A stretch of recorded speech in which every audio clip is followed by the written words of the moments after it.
Magandang hapon mula sa Pag-asa Weather Forecasting Center. Ito ng ating update sa magiging tayo ng panahon sa susunod na 24 oras. Kanina alas 3 ng hapon, huling namataan itong low pressure area na ating minomonitor sa loob ng ating Philippine Area of Responsibility sa layong 225 kilometers east-southeast ng Tagum City sa Davao del Norte. Sa kasalukuyan, katamtaman na yung chance or moderate chance yung low pressure area na mag-iisang ganap na bagyo sa mga susunod na araw. So for the next 24 hours, mababa yung chance na maging bagyo ito pero tumataas yung posibilidad.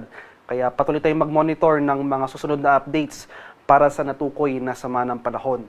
Sa kasalukuyan, itong low pressure area na ito ay nakapaloob sa Intertropical Convergence Zone o ITCZ na kasalukuyang umiiral or nakakaapekto sa malaking bahagi ng Mindanao. Kaya itong buong Mindanao, pati na rin itong central at eastern sections ng Visayas dahil sa pinagsamang epekto nitong LPA at ITCZ, asahan natin itong mataas sa tsansa ng mga kaulapan at mga kalat-kalat na pag-ulan, pagkulog at pagkilat. Samantala, patuloy rin yung pag-iral ng shearline o yung salubungan ng mainit at malamig na hangin dito sa silangang bahagi ng Southern Luzon. Kaya itong eastern section of Southern Luzon, mataas sa tsansa ng pag-ulan rin ang ating inasahan. Pati na rin dito sa eastern section of Northern and Central Luzon, dala yan ng northeast monsoon o yung hanging amihan. Dito sa Metro Manila at sa malaking bahagi pa ng ating bansa, magpapatuloy itong maaliwala sa panahon hanggang bukas, pero ngayong gabi hanggang bukas na madaling araw, posible pa rin yung mga tsansa ng mga biglaan at panandali ang buhos ng ulan na dulot ng localized thunderstorms. At para naman sa magiging lagay ng ating panahon bukas dito sa area ng Luzon, dahil sa epekto ng shearline, asan pa rin natin itong mga kalat-kalat na pag-ulan at thunderstorm sa bahagi ng Bicol Region at sa lalawigan ng Quezon. May mga kaulapan at pag-ulan rin tayo inaasahan bukas sa dala ng amihan dito sa area ng Cagayan Valley, pati na rin dito sa area ng Cordillera. For Metro Manila and the rest of Luzon, magpapatuloy itong generally fair weather conditions at kung may mga pag-ulan man tayong mararanasan dahil northeast monsoon yung ating prevailing weather system, ito yung mga light rains o pag-ambon lamang. Maximum temperature forecast para sa Lawag bukas, posibleng umabot ng 31 degrees Celsius. 29 degrees naman sa area ng Tuguegarao at 24 degrees Celsius sa bahagi ng Baguio City. Maximum temperature forecast for Metro Manila tomorrow, posibleng umabot ng 31 degrees Celsius.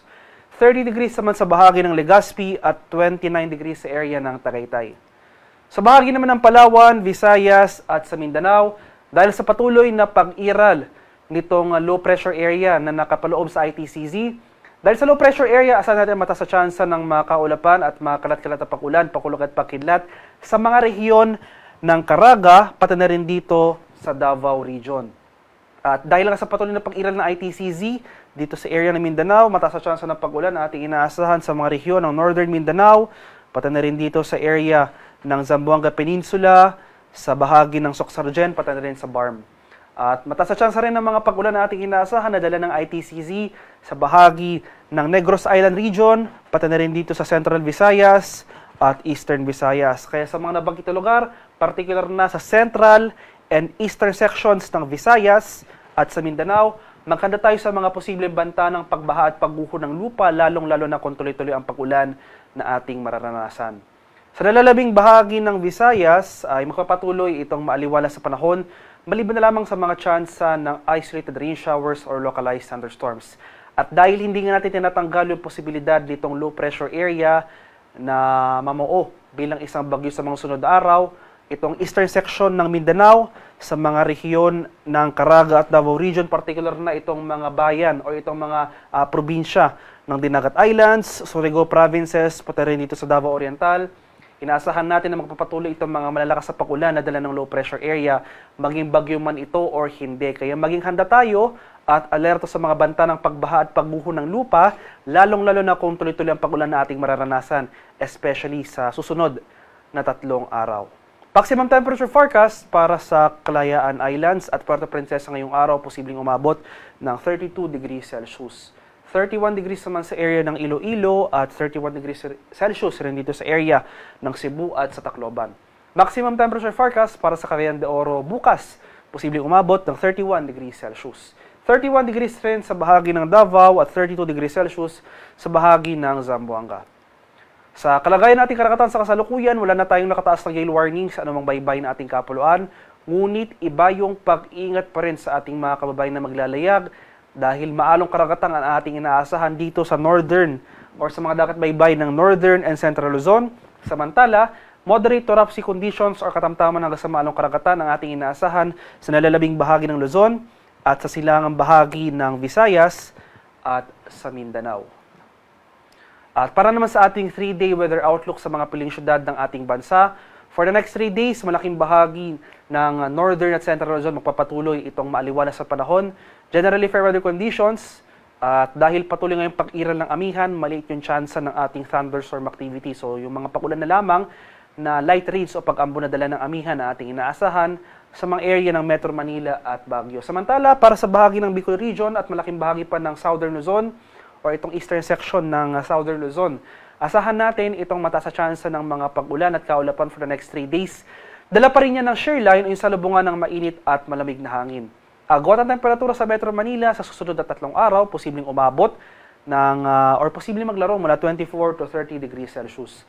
Baguio City, 16 to 24 degrees Celsius at para sa Legazpi City, 25 to 30 degrees Celsius.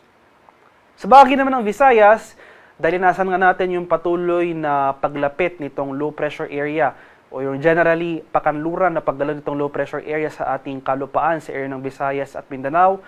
Dito sa Central at Eastern Visayas, so sa mga syudad yan ng Metro Cebu at Tacloban City, for the next 3 days, asahan natin na magpapatuloy itong mga kaulapan at mataas sa tsansa ng mga kalat-kalat na thunderstorms na dala ng papalapit na sama ng panahon. Samantala, for Iloilo City, or sa remainder of Visayas kung patuloy itong fair weather conditions, bagyang maulap hanggang sa maulap na papawirin, sasamahan lamang yan ng mga pulupulong pag-ulan na may pagkulog at pagkidlat.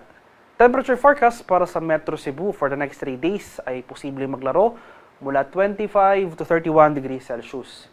25 to 31 degrees rin dito sa area ng Iloilo City, 25 to 31 degrees Celsius sa bahagi ng Tacloban City. Dito naman sa mga lugar sa Mindanao, particular na dito sa Metro Davao, so dito sa area ng Caraga, Davao Region, pati na rin itong Northern Mindanao. Ngayong bukas or starting on Wednesday, magpapatuloy pa rin itong mga pag-ulan na dala ng papalapit na sama ng panahon. Meanwhile, for Zamboanga City or itong western section ng Mindanao, asahan na natin na starting tomorrow magsisimula na yung mga kaulapan na associated sa paparating na sama ng panahon. Magpapatuloy yan sa malaking bahagi ng Mindanao hanggang sa dulo ng linggo. So Wednesday to Friday, asahan natin itong makulimlim na panahon sa most of Mindanao. At maghanda tayo sa mga banta ng flash floods at landslides, lalong-lalo na kung tuloy-tuloy ang ating pag-ulan na mararanasan, especially nga dito sa eastern section of Mindanao, sa mga rehiyon yan ng Caraga at Davao Region.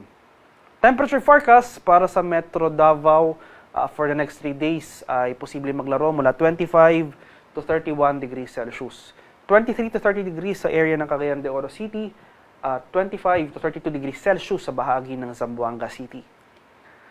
At ang haring araw dito sa Kamaynilaan ay lulubog mamayang 5:30 ng hapon at sisikat naman bukas sa ganap na 6:14 ng umaga.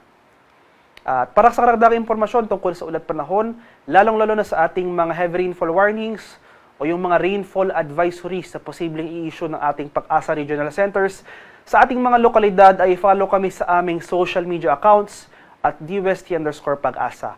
Mag-subscribe na rin kayo sa aming YouTube channel sa DUST Pag-asa Weather Report at palagi bisitahin ang aming official website sa pag-asa.dust.gov.ph. At yan naman po ang latest mula dito sa Pag-asa Weather Forecasting Center. Magandang hapon sa ating lahat. Ako po si Dan Villamil, nag-uulat.